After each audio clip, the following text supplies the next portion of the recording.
ABVP ने दिया 48 घंटे का अल्टीमेटम। 48 घंटों के अंदर हमको निर्णायक कार्रवाई नहीं हुई, जांच समिति की रिपोर्टों के आधार पर दोषियों को चिन्हित करके जेल नहीं भेजा गया, उन पर कार्रवाई कठोर रूप से नहीं हुई, तो हम प्रदेश स्तर पर भी बड़े आंदोलन के लिए बाध्य होंगे। क्या उत्तर प्रदेश की राजनीति में सब कुछ ठीक है? क्या योगी आदित्यनाथ का बीजेपी में सब कुछ ठीक है? पिछले 2 से 3 दिनों में जो उत्तर प्रदेश की राजनीति में घटना घटी है, उससे कुछ ना कुछ तो अलग दिख रहा है। नमस्कार, मेरा नाम है उज्जवल कुमार और आप देख रहे हैं पॉलिटिकल पंचायत। पूरी वीडियो में हम बात करेंगे कि क्या योगी आदित्यनाथ की बीजेपी में सब कुछ ठीक है।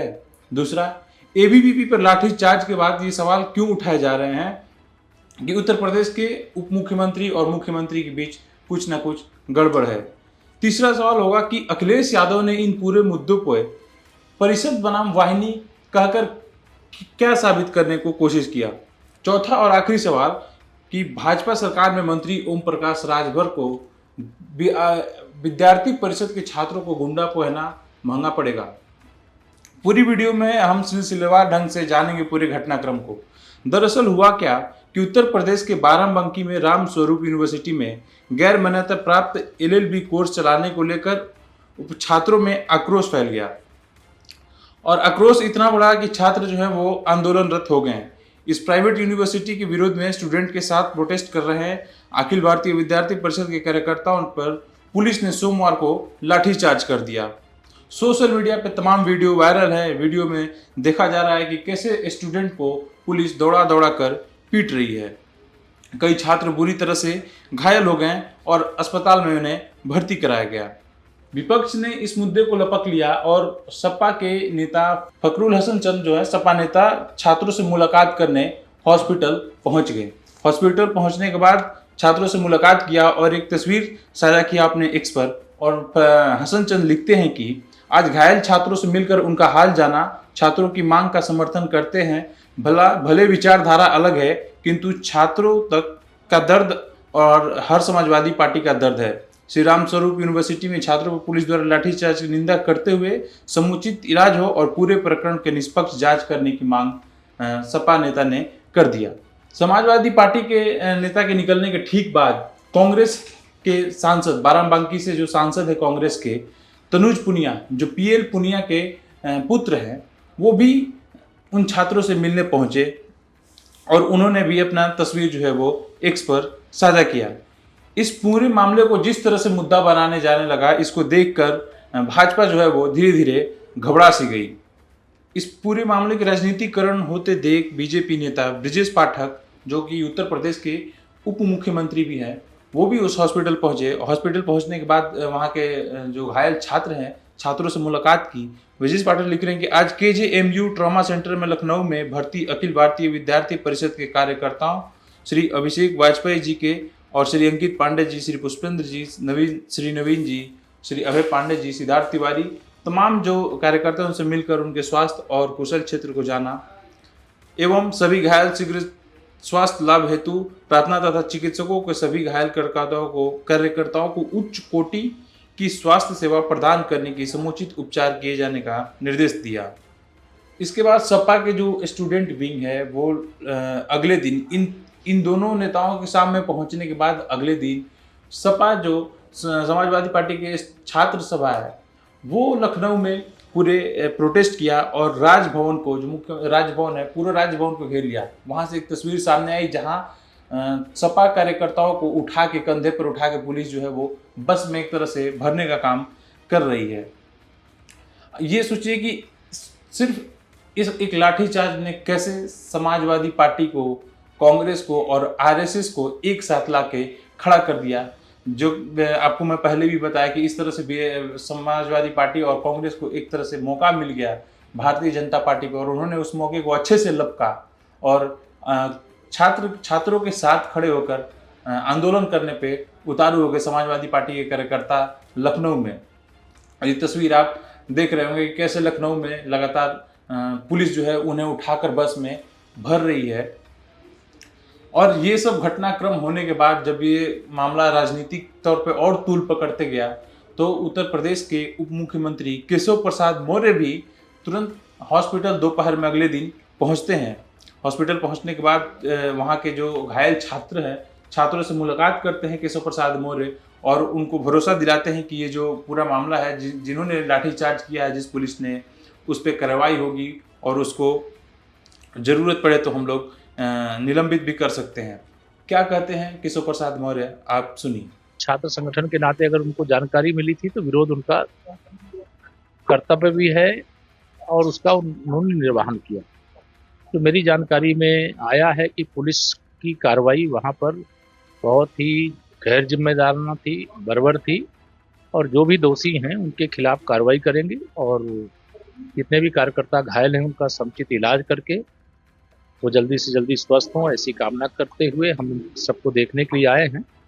लेकिन पुलिस को शांति व्यवस्था बनाए रखने की जिम्मेदारी है। ये पूरे प्रकरण के दौरान अखिलेश यादव सबसे ज्यादा एक्टिव नजर आए। अखिलेश यादव ने केशव प्रसाद मौर्य के हॉस्पिटल जाने पर मजे लेते हुए एक ट्वीट किया और लिखा कि मुख्य पिटवा रहे हैं, मुख्य पिटवा रहे हैं, यानी मुख्यमंत्री पर उन्होंने तंज किया और उप पीटों का हाल पूछने आ रहे हैं। आखिर ये मामला क्या है? छात्र कहारते हुए आपस में बुदबुदा रहे हैं, तो ये तो दोनों मिले हैं और भिड़े हैं। एक तरह से उन्होंने योगी आदित्यनाथ और बनाम केशव प्रसाद मौर्य करने की कोशिश की है अखिलेश यादव ने।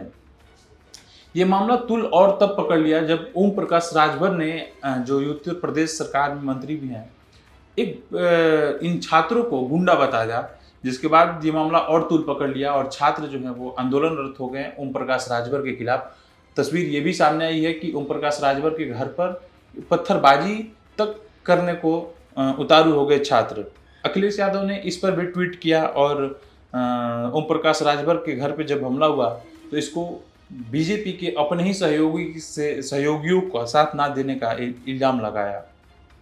हालांकि बीजेपी ने, अखिलेश यादव ने एक और ट्वीट किया कि बेरोजगारी, एक तस्वीर और आप देखे होंगे ट्विटर पे जो वायरल हो रहा है, जहां छात्रों को उठा के पुलिस जो है वो बस में भर रही है। उस पर अखिलेश यादव ने तंज किया कि बेरोजगारी के मारे उत्तर प्रदेश के युवा बेचारे इतने हल्के हो गए हैं कि पुलिस उन्हें गोदी में उठाकर ले जा रही है, लेकिन भाजपा याद रखे युवाओं का आक्रोश बहुत भारी पड़ेगा।